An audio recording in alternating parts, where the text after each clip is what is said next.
Hey, it's Joe. It's week 4, and I'm recording this really quickly while my beloved and my mother are making coffee in the kitchen. And the Olympics closing ceremonies are in the background. And I'm pretty pissed off because I've been promised Spice Girls, and so far, no Spice Girls. But so yeah, it's week 4, which means it's our first non-trans related topic. The fellas and I thought that this would be a good idea because it means we get a break from talking about trans things every week. So let me just turn TV down. And it also means that we that you get to know us a bit better in like terms of other stuff. So that's nice. So here we are, music. I love music so much. Music is a big deal for me.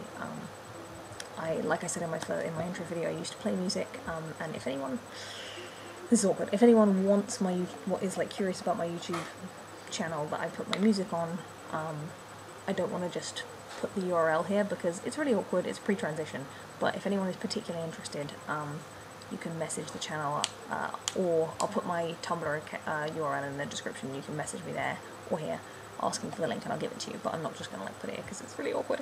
Anyway, so yeah, there's that. I don't really play music anymore. It's not a big deal. I just don't write anymore, and it's okay, and I don't mind. It could be I write again when I'm, some other time. Anyway, other people's music. I love music so much. It's like, helps me through the tough times and stuff. I think it's like that for a lot of people. And to me, the most kind of the artists closest to my heart are Stevie Nicks. Oh my god, Stevie Nicks. I basically worship Stevie Nicks. I love her so much. I saw Fleetwood Mac at Wembley a few years ago. I went on my own and I cried. In my defence, I cried when they played Fleetwood Mac. What? When they played Fleetwood Mac? What am I talking about? I cried when they played Landslide because it's my #1 favourite song of all time. If you haven't heard it, please go listen to it. If you haven't heard their version of it, please go listen to it. I actually have, and when I went to the gig, I'd just gotten this tattoo on my shoulder, which you can't really see. You can sort of see it's here. And it has some of the lyrics from Landslide on it. And I got it joint with my sister because I was about to move to New York. And, it was like, oh, let's get a joint tattoo. And it's my first tattoo. And it says, did I say already what it says? It says, can the child within my heart rise above? And it's really important to me. And it's actually, although this is a non-trans topic, it's become even more important to me and made so much more sense to me as I've discovered my gender identity, why that particular lyric resonated with me so much and why I wanted it as a tattoo. So yeah, I mean, if you think about that a bit, you'll probably get it. If not, ask me about it and I'll explain in more detail. But yeah, so Stevie Nicks, Fleetwood Mac, oh my god. No Doubt, oh my god, I love No Doubt so much, I think they're amazing. Regina Spektor is the coolest, oh my god, she's just like so sweet and strange, and I just love her. Who else do I love? Alanis Morissette, so cool, such a cool gal. I wanted to be Alanis Morissette when I was a teenager, basically. I was like, I am Alanis Morissette's tiny protege. Sorry, Mum. I'm recording. I'll make sure you don't get in the video.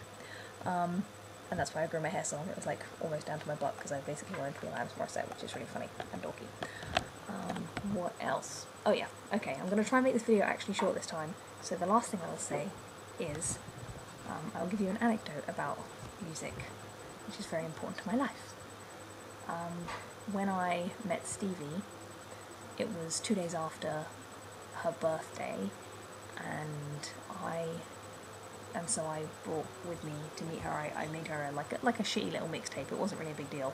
It was just like, a CD with like Sharpied on mixtape for Stevie, and it was just full of songs. I think I called the playlist in my iTunes, I called it songs that make me happy even when I'm really sad, or something like that. And so yeah, I gave her this mixtape, and a few days later I received in the mail a package with 4 like gorgeous, amazing mixtapes that she'd made for me. Each in their own little special cardboard case that she had made, and that she'd like decorated the front with like collagey stuff, and even the CDs had like images printed onto them. They were basically like so gorgeous and cool, and by far the loveliest, best, most beautiful thing anyone's ever given to me. And basically I listened to them through, took them to New York with me and continued listening to them through and like getting to know all the music on them, and fell in love with her. These things happen, like, obviously there were other factors to me falling in love with her, but you know, those mixtapes, they made a big impact. I took them with me everywhere. I still take them with me everywhere. They're like permanently in my backpack, so that like, I always have them, even though they're all scratched up now and I can only listen to them on my iTunes now. But yeah. So let's finish with some advice. If you ever, like I did, find a person with better taste in music than you, marry them. That's my last words on music. Stay cool. Have a good week. Big love. Bye.